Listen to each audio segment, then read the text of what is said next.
How's it going, guys? My name is Zach with the Movie Castle, and today we're going to be taking a look at Hatchet.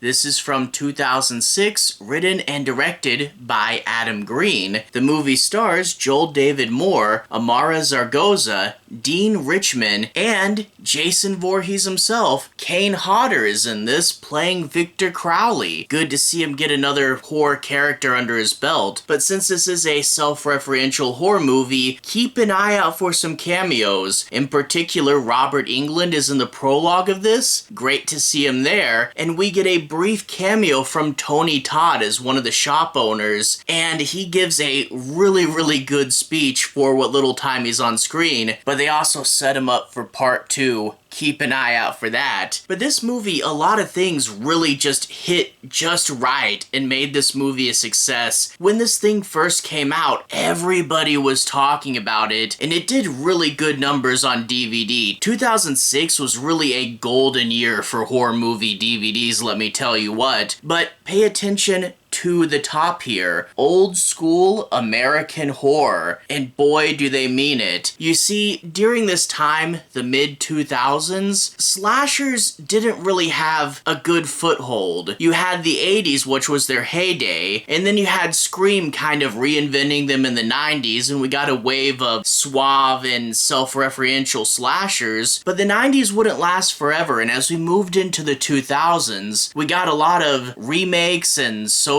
franchise entries. Let's just say a lot of the slashers weren't the best, and a lot of people, Adam Green included, missed the old school 80s slashers and wanted to do a throwback, and this was like one of the first prominent modern throwback slasher movies, and since this, it's really become its own subgenre, throwback slashers, and a lot of the throwback slashers now can definitely trace their lineage back to this movie. I mean, getting Kane Hodder, literally Jason himself, to play the villain really showed you, hey, we want to make a movie kind of like Friday the 13th. We want to do the stuff that we saw and loved in these old slasher movies again in the modern day. And it does some other stuff really well too. This is a really funny movie. All the characters have chemistry. It's really energetic and lively, but also it knows that humor extends into the horror itself. Everything is over the top. There is a ton of blood, a ton of really cool practical effects work, but every kill, they always think, how can I take this the extra mile? How can I push it a little farther? They think, okay, what is the gag here? And really, just that energy, just that constantly pushing it over the top. Hatchet is a movie that knows horror movies are fun, and it does try to be scary, but it also tries to be fun. I mean, when they're in the woods and there's a quiet moment and then Victor Crowley pops out and chases you, that's scary. But also Kane Hodder jumping out and going rawr and chasing you into the woods, that's also pretty fun. And Hatchet is aware in this way, and it really did have a huge impact on horror back in 2007, and you can really still see its lineage today. It's a really important slasher movie and a really fun one. Definitely give it a watch. It's a really solid movie and a really good time. But what's the movie about? I'm not gonna do any major spoilers, but I do want to analyze the plot just a little bit and talk about some key plot elements. I won't be ruining the end or giving anything too big away, but let's dive in a little deeper. As I hinted at earlier, we open up with the prologue kill where Robert Englund's out gator hunting in his boat with his son, and I think the son is actually one of the guys from the Blair Witch, so cool to see him there too, but they're picked off by some vague and unseen force, so we know that something is living in the swamp. Cut to Mardi Gras? Yeah, this movie really does play up its settings. We're set in Louisiana, and we get the swamps and Bourbon Street. Yeah, if we're gonna be in a classic, iconic location, definitely milk it for all it's worth. Well, we go around and enjoy Mardi Gras for a little bit before we meet our main characters, and it turns out our two main characters are this guy who recently had a breakup with his long-term girlfriend, and his best friend who's drug him and a few of his buddies down to Mardi Gras to try to cheer up his best friend and try to lift his spirits. Hey, there are other fish in the sea, let's just have fun, right? And I like that these two have some really good back and forth banter and jokes. You really do buy them as natural best friends, and it's a really solid lead-in to get us to empathize with the characters and care for them. Well, the guy who recently got broken up with, it turns out he's not really in the mood to celebrate, but he says, hey, we're in Louisiana, I want to do a haunted swamp tour. And of course his friend says, you want to do a haunted swamp tour instead of one of the biggest parties in America? Okay, fine, I'll stick with you. And the two go down and start to try to find the tour, which is where we get the Tony Todd cameo setting up for Hatchet 2, but eventually they find what they say is the only haunted swamp tour in Louisiana. I bet it's not, but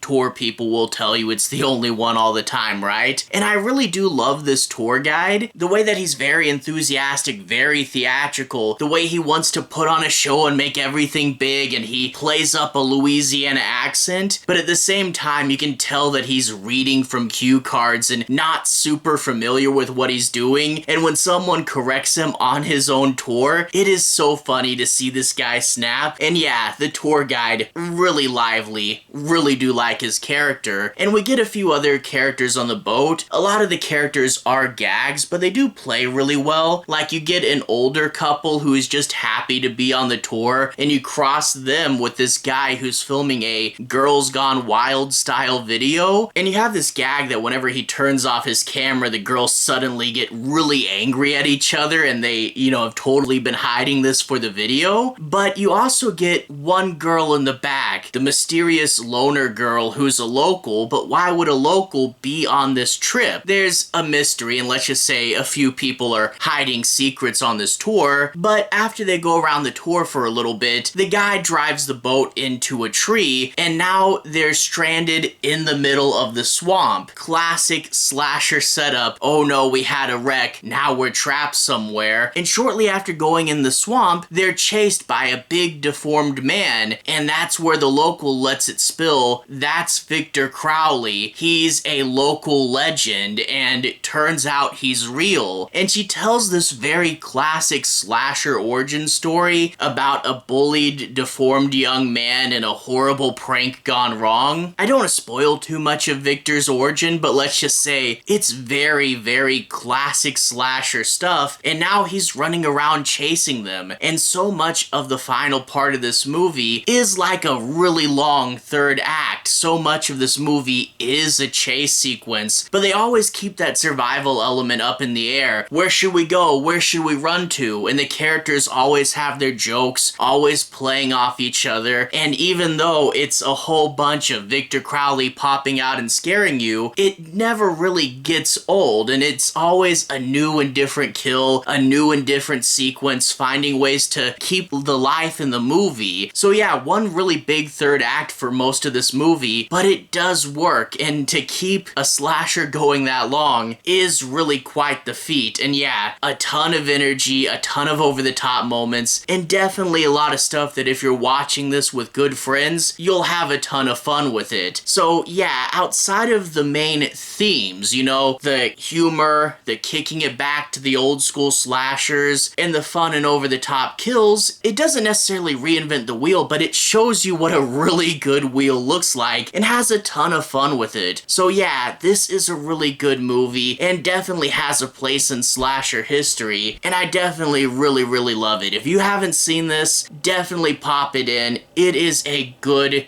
time, a really cool movie. Definitely check it out. Anyway, to everyone who's watched so far, thank you for watching. To everyone who's liked and subscribed, thank you. You really are helping the channel out. I'll leave a relevant playlist on the bottom. This should be my slasher movies playlist, where you can see me talk about a bunch of other classic slashers like Friday the 13th or Halloween, stuff like that. Anyway, have a good day. See you guys again very soon. Playlist here. Have a good day now.